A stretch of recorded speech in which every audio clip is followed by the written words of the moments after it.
You know, when we watch Raw, we expect the show, wrestling fans, and I think we're all in agreement with this, that entertains us, gets us intrigued in the product. A show that is not rinse and repeat week after week after week, that WWE just seems like they're just running through the motions, and they don't care what's going on. They don't care about the character. They don't care about anything that goes on with their product. We expect something that will get us to sink our teeth into and get invested in. As a whole, the WWE Universe wants to see that. Now, tonight, on Monday Night Raw, did we see anything of that nature? Did we see anything to get us invested in the product? I have one word for you, wrestling fans. No, no, no, no, no. No, we did not. Absolutely not. There wasn't one thing in this show tonight that could get us to really say, wow, boy, I want to tune in next week. Wow. That was just a fantastic Monday Night Raw. Not one thing that WWE produced tonight. I mean, let's just look at it.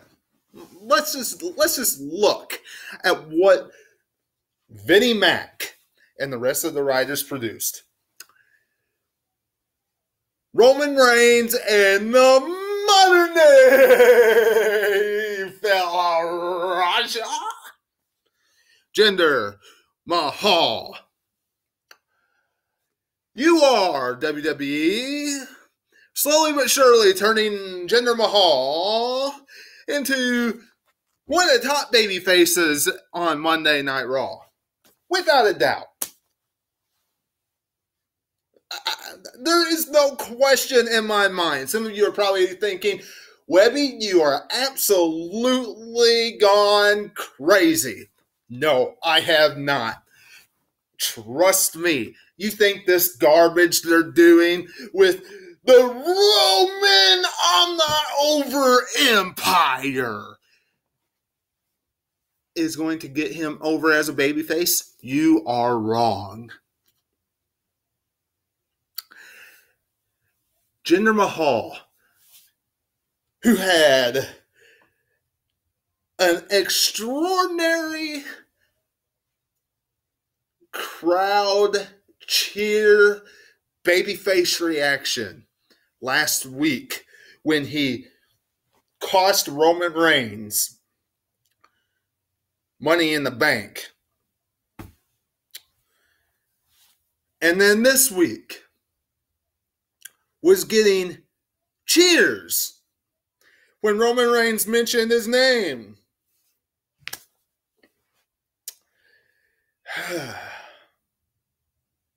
Can you imagine? I mean, honestly. Not only that, wrestling fans, but the amount of boos that was just coming down on Roman Reigns. It's time, Vince McMahon. Make the change and make him a heel. Turn his character. Embrace that hate. This stuff where he plows through Jinder Mahal through a freaking wall and throws him into the garbage can and all this jazz, it's not going to make him a baby face. It's just going to get Jinder Mahal more praise once they face each other at Money in the Bank. A match that is going to put us all to sleep because neither one of these men can lead a match. Or what about Bobby Lashley? Vanilla character Bobby Lashley. I have no character Bobby Lashley. This guy, last week, told us a family history story about his family, about how when he was a kid, so on and so forth. So what do we get this week? We get Sami Zayn telling us the truth. Yeah, okay. That's cool. Not only that, but after Sami Zayn tells us the truth about how Bobby Lashley isn't as good as what he portrayed himself and that his sisters are going to expose him next week, Bobby Lashley doesn't even come out. Does not even come out. WWE actually thinks this is going to enhance Bobby Lashley's character. WWE actually thinks they're going to help Bobby Lashley's character by this. Give me a break. If you're going to advance Bobby Lashley's character or advance this storyline a little bit more, why didn't you have Bobby Lashley at least come down and chase Sami Zayn off or something along those lines? Because later on in the night, he had a matchup in which Sami Zayn also got the upper hand. Vanilla character, Bobby Lashley. Not impressing me. Absolutely not. Or what about the Ronda Rousey, Nia Jax? Now, I did a video on this earlier today. Go and check it out. However, they were really shoving this down our throat tonight. They showed it 2-3 times that Ronda Rousey's getting a Raw Women's Championship at Money in the Bank. Some fans are probably really happy about this. Some are probably cringing about this. Let's be honest here. Ronda Rousey's getting this opportunity for one reason only. Money in the Bank is the 5th biggest pay-per-view on the calendar year, and WWE wants to put a huge name on the card, considering Brock Lesnar's not going to be there. So that's one reason. Now, I have a problem with Ronda Rousey getting the Raw Women's Championship matchup. Number one, there is absolutely no way Nia Jax beats Ronda Rousey at Money in the Bank. So one of two things is going to happen. There's going to be some type of screw finish, or Ronda Rousey's walking away with that Raw Women's Championship. And I'm sorry, wrestling fans, those of you that think Ronda Rousey's going to be there all the time. If Ronda Rousey gets that Raw Women's Championship, you're going to be complaining about the title being off television. So it's going to be in the hands of a UFC fighter that, boom, is just like Brock Lesnar. It's not on TV all the time. Which I don't have a problem with it being on part-timer, but it does not need, we do not need 2 championships off TV all the time. Don't need it. I get the point. I get the fact that Well, bring legitimacy back to the title, make the title legit. But you can put it on someone, have that person defend it, have her not make cringe-worthy promos, and have that certain individual make it legit. If you want Ronda Rousey at Money in the Bank, have her face Natalya. Something like that. Should have built that up. Instead, well, poof. Got a championship matchup because Nia Jax wanted to face her. Okay. Bray Wyatt and Matt Hardy took on the Revival. Who cares? Who cares? Alexa Bliss, Mickie James, and Bayley for a spot in Money in the Bank. Alexa Bliss is victorious. Did you honestly think Mickie James stood a chance? Do you really honestly think Bayley stood any chance? Of course not. Bayley has been irrelevant since she lost the Raw Women's Championship the last time, and that's true. Anybody that says otherwise, let's be honest. She's not doing anything. You really can't say she's in a rivalry with Sasha Banks either, because they are off and on, so much this rivalry. It's like, whatever. It's pretty much dead. Alexa Bliss goes to Money in the Bank, and she'll probably lose in that contract. It's just there for star power. Braun Strowman and Finn Balor took on Dolph Ziggler and Drew McIntyre. This tag team contest, look, Finn Balor was in that contest for two reasons.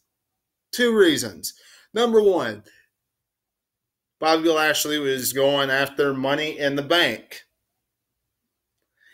And he is getting involved with Sami Zayn and that program. Number two, by putting Finn Balor in there, it makes it a lot easier for WWE to allow Dolph Ziggler and Drew McIntyre to win, because they're not going to have Braun Strowman or Bobby Lashley get pinned or anything like that anytime soon. They're just not going to do that. Seth Rollins took on Kevin Owens for the Intercontinental Championship. Seth Rollins is bringing more prestige back to that Intercontinental Championship title. Now, was the match anything special? Not really. Not this one. They've had better, is what I'm saying. Usually Seth Rollins matches, instant classic, but this one, it was kind of a slower paced one. Not real explosive by any means. So Seth Rollins retains here, and then because Kevin Owens wanted another shot, Kurt Angle wasn't going to give it to him. So Stephanie McMahon, through telephone, gave him a shot in the modern day Fail Raja's place.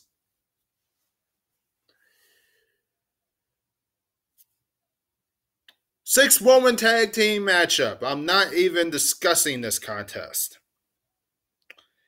If this is all WWE wants to do with the women, I do not discussing it. It's just that simple. Bobby Roode, No Way Jose, and Baron Corbin. The winner goes into Money in the Bank. Bobby Roode, victorious. No Way Jose wasn't going to win this contest, and I'm glad Baron Corbin did not win, because Baron Corbin, let's be honest here, did not need to win 2 times in a row. Having Bobby Roode in there gives a fresh face, see somebody new in there in the Money in the Bank to give a chance in winning. Right decision by WWE. Elias, on the other hand, Elias, Bobby Lashley, and Kevin Owens in the main event to determine who gets the last spot, Raw-wise, Money in the Bank. Kevin Owens wins, which I disagree with.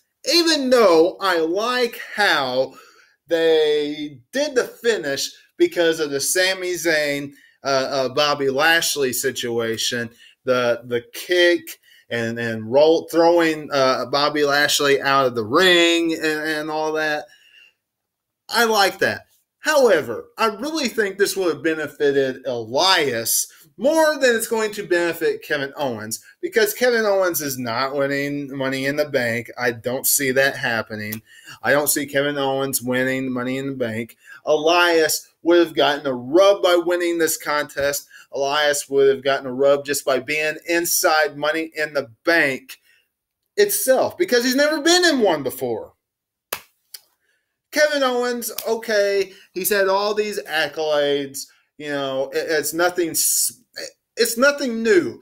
Being in this contest, being in Money in the Bank will do nothing for him unless he wins the Money in the Bank ladder matchup, which I don't see him doing.